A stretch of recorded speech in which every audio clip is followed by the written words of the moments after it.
All right. Uh, so here's another episode in our series of web chats that SAGE Senior Co-Housing Advocates is doing. I'm Dyan Wiley. I'm one of the board members of SAGE, and I am thrilled to Zoom with my neighbor that lives 3 units away from me in Pioneer Valley Co-Housing in Amherst, Massachusetts. Mary Kraus has been a neighbor since we both have been here since the beginning 25 years ago. But more importantly, Mary is a veteran architect of co-housing, has been working for 3 decades, I'll say, with over a couple of dozen communities around not just the US, but North America. And we'll get into that a little bit later. Mary not only has been an architect with tremendous co-housing experience, she also was active in moving co-housing around the continent by helping to found the Co-Housing Network, which was a precursor of Coho US, or Co-Housing US Association. Mary is on the board of the association now. And I just want to put a plug in for anyone who's watching this video and wanting to learn more and get more learning as you get your group going, to become a member of Co-Housing US and to make use of all their resources, because they have a lot. Do their webinars, read books, visit communities, blah, blah, blah. So come visit ours.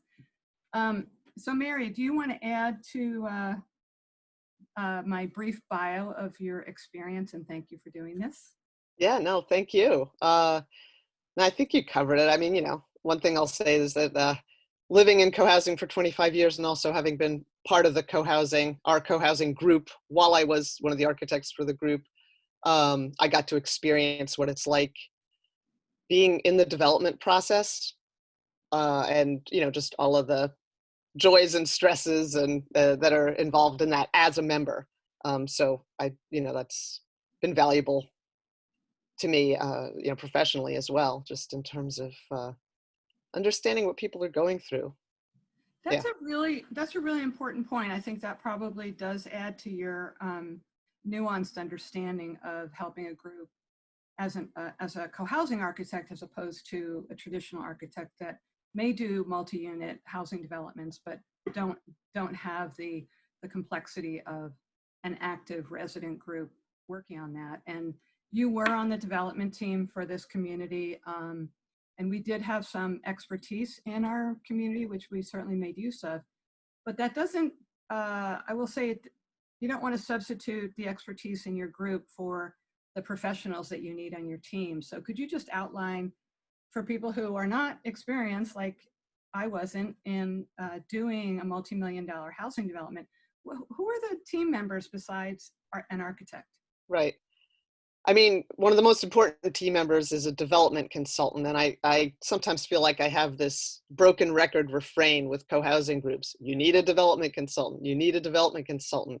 I mean, particularly being in the role of architect, I think people often turn to me to, they think I'm going to sort of see the whole picture. And the development consultant is someone who sort of has the umbrella view of the entire picture. And, how much money should you put in when, when are you ready to look for land? When do you want to engage an architect? What lawyers do you need to engage for what purposes? When do you need to set up certain agreements? So they're looking at that entire umbrella of the whole project, the big view. And then there's a lot of professionals who fit in under that. So that's a critical role. And then, of course, you have your whole architectural team, and I can elaborate in a minute about all the disciplines within that team. You also marketing is important. I mean, having a marketing consultant can be important unless you really do have that expertise in your group. But more particularly in your interpersonal relationships, a process consultant, someone to teach you how to interact together in positive ways and build your relationships and deal with conflict positively. So that's certainly something to bring on board, and maybe run some workshops with your group to build those skills. I mean, you might also want to bring someone in to teach you about governance. A lot of groups like to set themselves up with sociocracy, which is a very organized form of consensus. At least that's how I define it. So, you might bring in some consultants there as well. As far as, and of course, lawyers, and I may be missing some, and you can chime in, Dyan, with some of the ones that I'm just trying to think. Well, anyway, Well, builder, of course. I like What's that?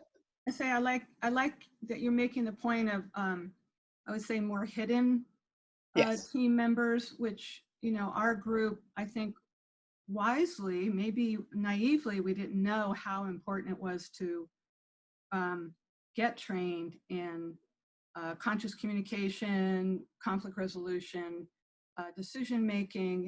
We don't grow up knowing how to work with a lot of diverse viewpoints, and so I think doing that early on, and as we brought people on every couple of years for Right. several years before and after we moved in. So, and the other thing I will say about marketing, Shelley Parks in another web chat, she mentioned she works with co-housing groups, and she said even when you have the expertise, the challenge is if, let's say I have marketing experience, and I do, but suppose I suggest something to the group and the group doesn't like it, it gets to be personal, and it gets to sometimes create conflict. And she said when you have an outsider, you can say, oh, we don't like that, and there's no hurt feelings. Yeah.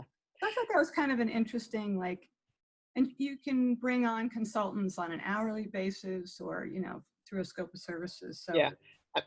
It's interesting. I don't know if you remember, but about 25, maybe it was 24 years ago, I wrote an article of, for the co-housing journal back then called Wearing Two Hats, Proceed with Caution, about being a professional in your group and how, you really need to be careful about which hat you're wearing. And yeah, so it's true. And there are different ways of using the expertise in your group. I mean, you can hire a marketing consultant, and the marketing people in your group who have that expertise can be on a marketing committee and work with the marketing consultant and filter things to the group. But it does put a lot of pressure on a group member to have a professional role as well. yeah. But anyway, so the architectural team is also something I want to speak to, because there are quite an array of professionals within the architectural team. Sometimes most of them can be hired directly through the architect. Sometimes a group might hire some of them separately, and they collaborate with the architects. So, I mean, maybe I should take it in order, but an environmental consultant to look at, if you have any issues on your site with toxics or anything like that, which on urban sites you're often developing what's called a brownfield site, which might be an old industrial site or something that you need to make sure anything gets found and cleaned up. But then in terms of site design, civil engineers and landscape architects who work on site design and various site issues, and then various engineers such as structural engineer, mechanical, electrical, plumbing engineers, and really importantly, an energy consultant.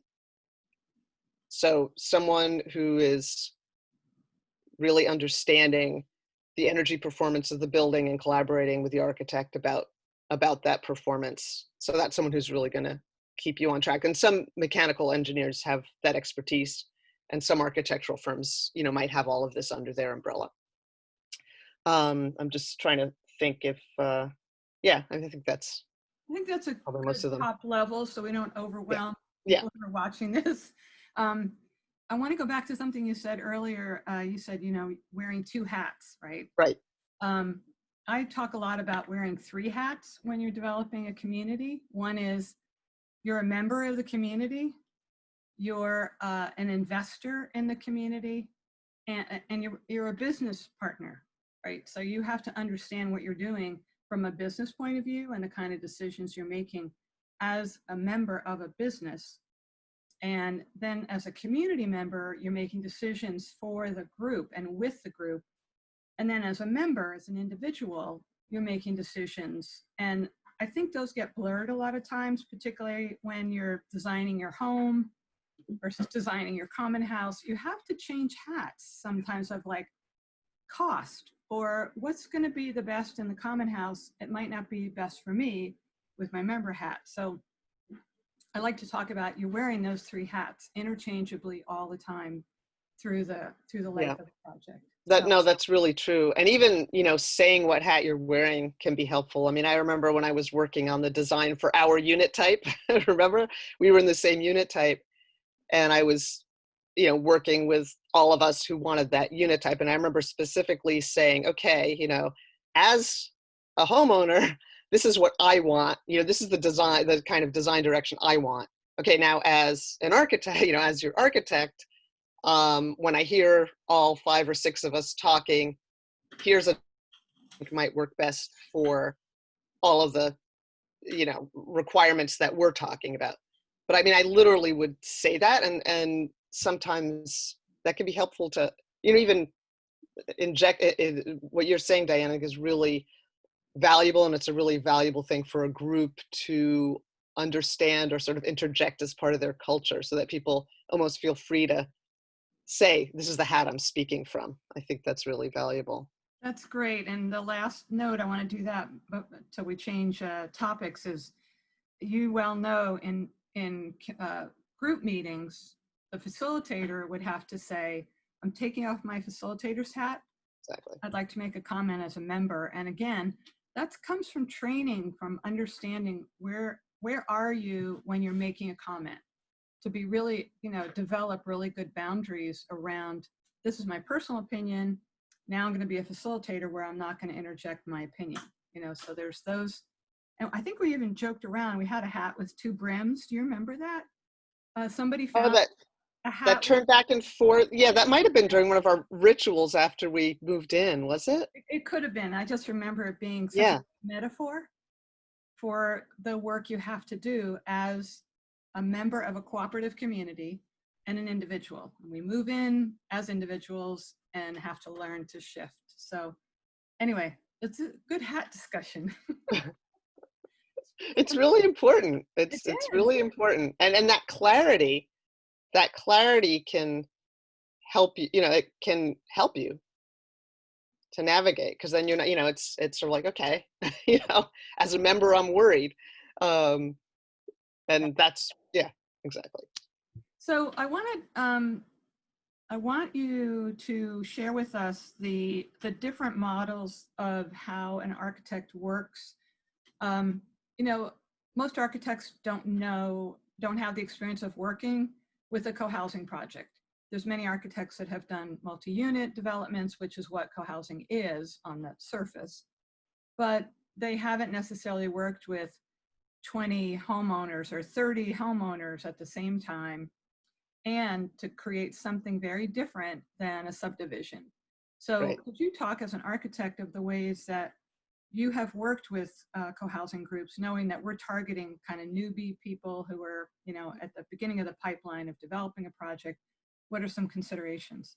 Yeah. I mean, I want to talk both about how I've worked in terms of, the architectural sort of team structure, as well as what are some of the important characteristics as a co-housing architect, or as a non-co-housing architect, being part of a team. So, I mean, I've done everything from the whole project, so work with the group on the initial programming, which is coming up with the design ideas, all the way through to completing the construction documents, and construction, overseeing the construction. So that's sort of soup to nuts, doing everything, working directly with the group, but also, producing the drawings. I mean, so there's, full architectural services, require, coordination with the whole team throughout the whole project. And then more frequently, what I've done, because if I'm working in Quebec or Kansas or Texas, I'm not necessarily going to do the whole project, but I come in and bring in the co-housing piece, and bring in particular, the piece where I'm working directly with the group in a participatory process. And here's where, so I'm bringing in the co-housing piece, I'm bringing in the participatory process piece, working directly with the group. And then I'm collaborating with the local architect And ideally, I stay in touch with them as the project unfolds and review their drawings and help them stay on track for co-housing. I mean, we had, I remember one example where the non-co-housing architects designed this common house kitchen that, didn't work that well as a common house kitchen. But, again, if they, as long as you've got your co-housing architect and the team to review it and go, no, you really need that central island and you really need room for people to socialize. And, you're going to be okay. So I really like to keep my hand in it. And, it could just be an hour or two consultation here and there as things unfold, but it can be really, hour or two can be really valuable. So, in terms of the co-housing architectural process, I like to say I'm doing my job well if I'm helping the group to build their social community in the process of designing their physical community.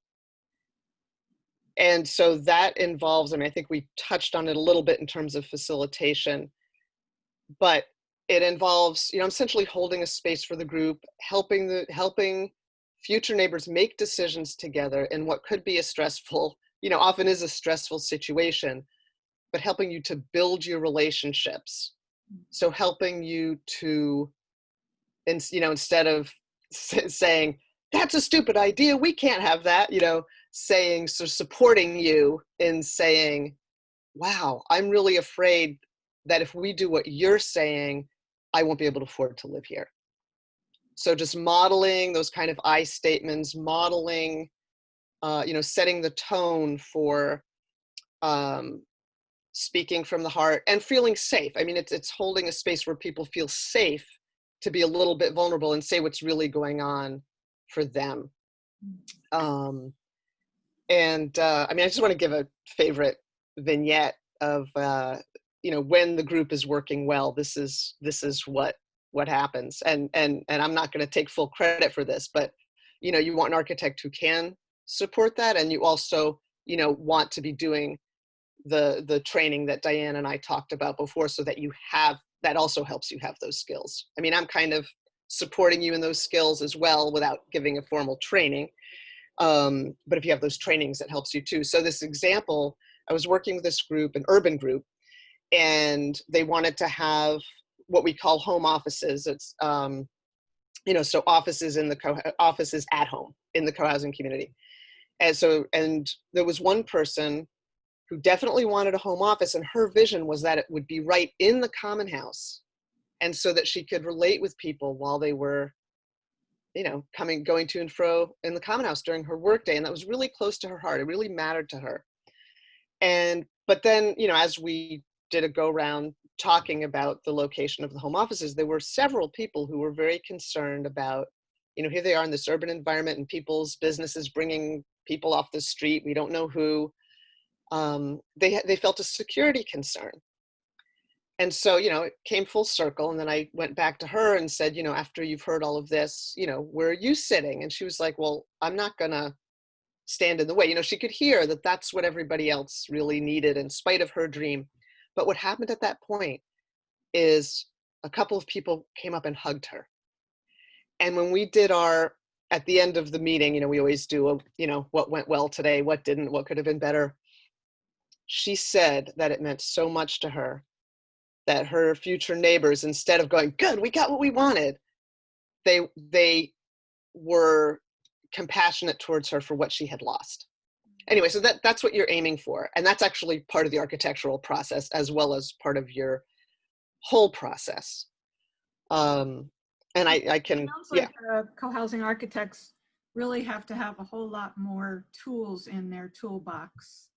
Yes. Processes that don't show up in conventional developments. Yeah, no, absolutely. Because you're essentially helping people to forge positive relationships together. You're facilitating in a way that people feel safe. They know they're going to get heard, so the tension doesn't ratchet up. I mean, that's one piece of being a co-housing architect.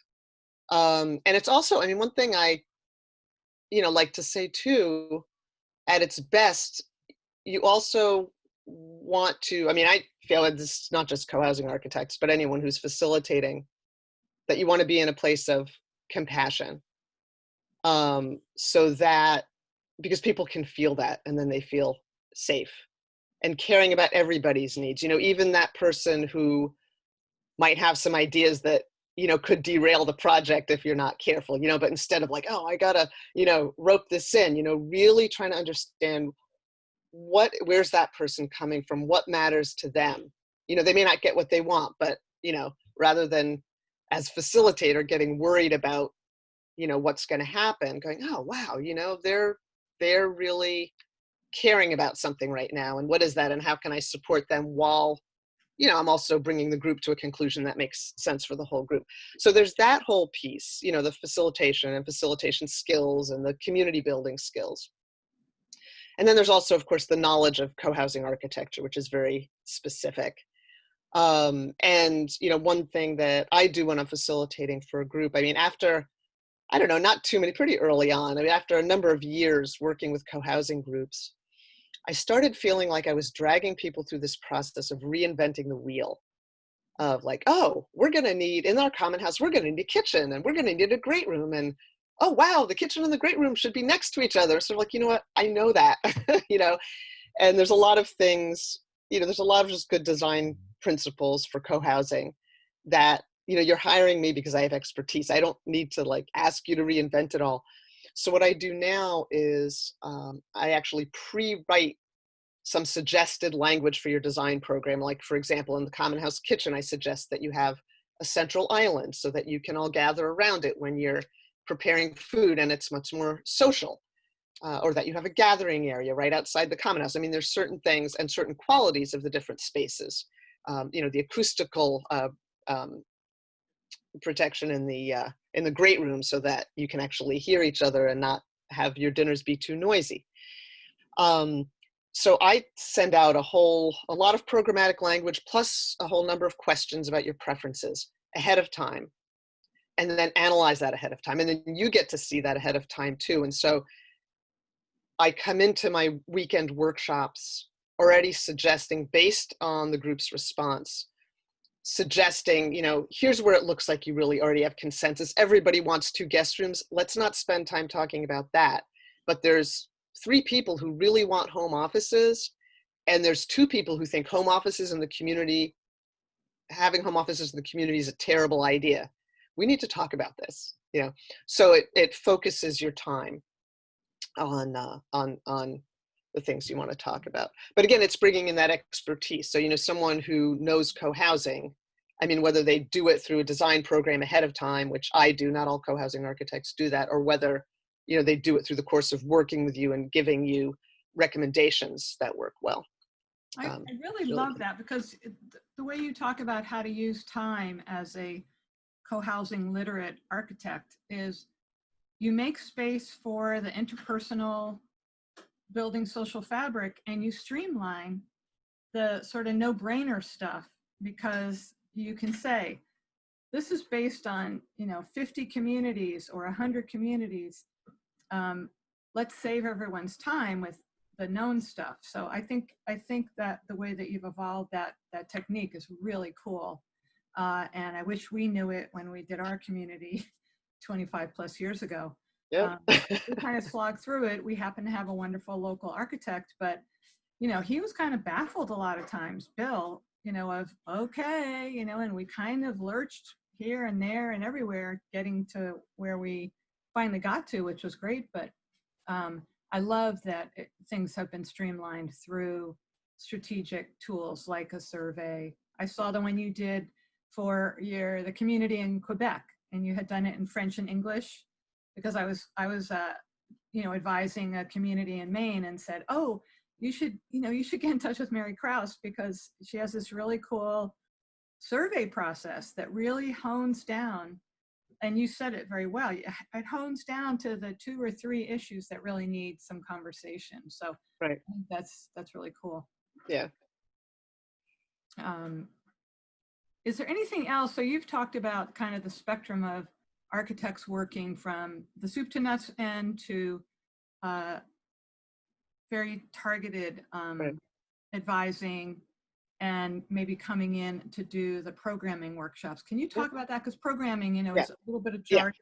What do you Right. mean? What are those workshops and what do Yeah. they accomplish? Thank you. Yeah, no, it's programming and design actually, but yes, it definitely is not just design. It's programming and design. So a design program is essentially a list of everything you want, from the overarching goals to the specifics. So overarching goals might be things like accessibility and sustainability, diversity. Those are bigger goals that you always want to check back against because you want the design to support those goals.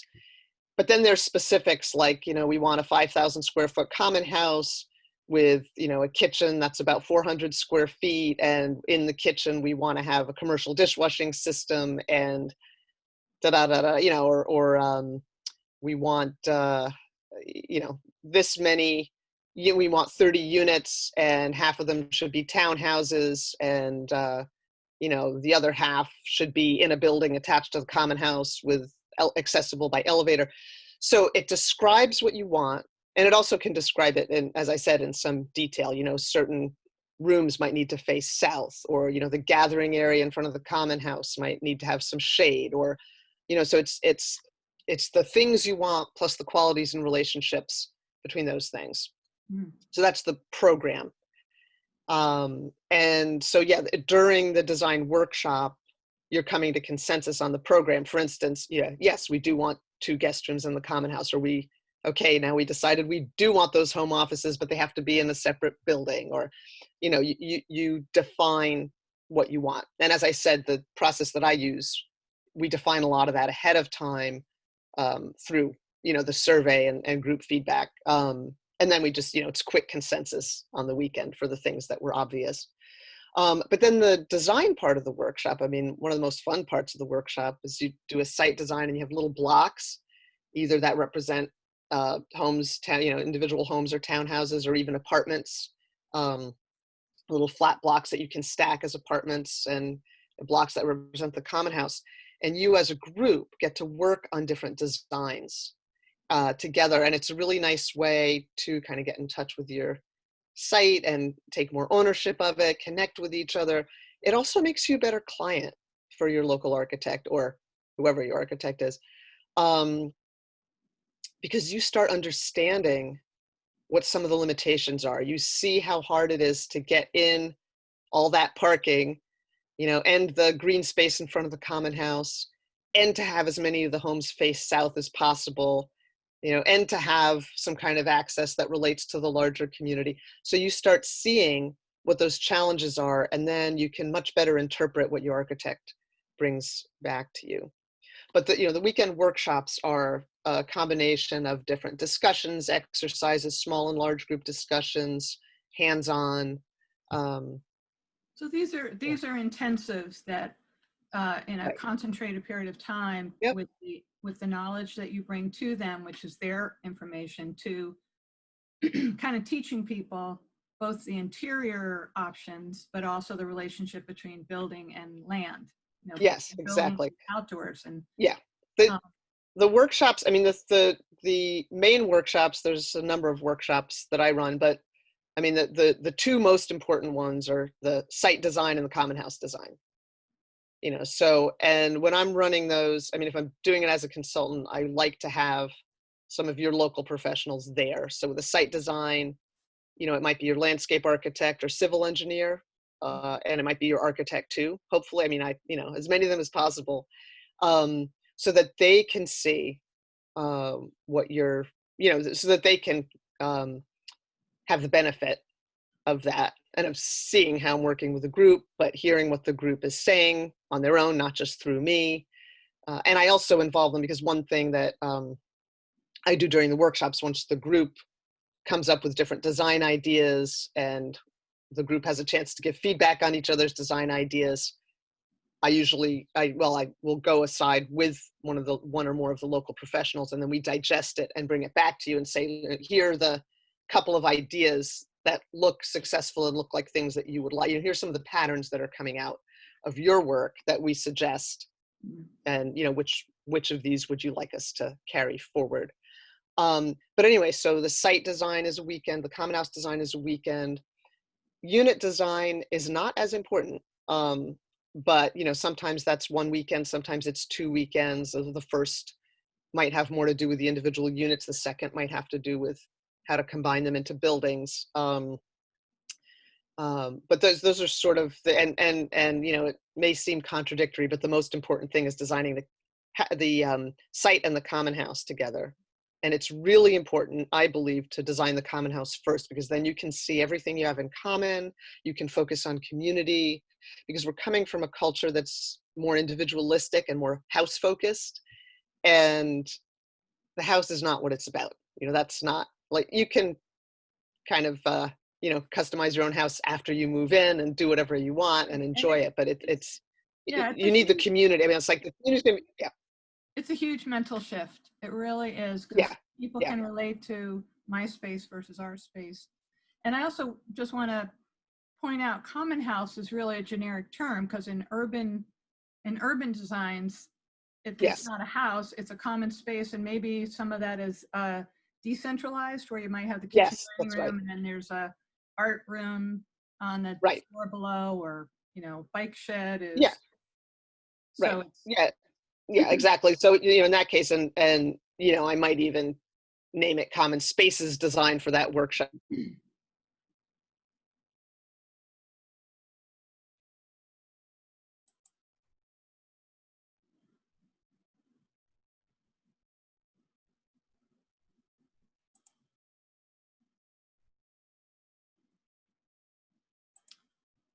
well, I'm wondering if this is the end of our interview. Mary, you've frozen up on me, and I had one last question. Just see if you come back. Well, I am going to pause this interview. We were almost at the end, and going to get Mary back online so we can ask one or two more questions.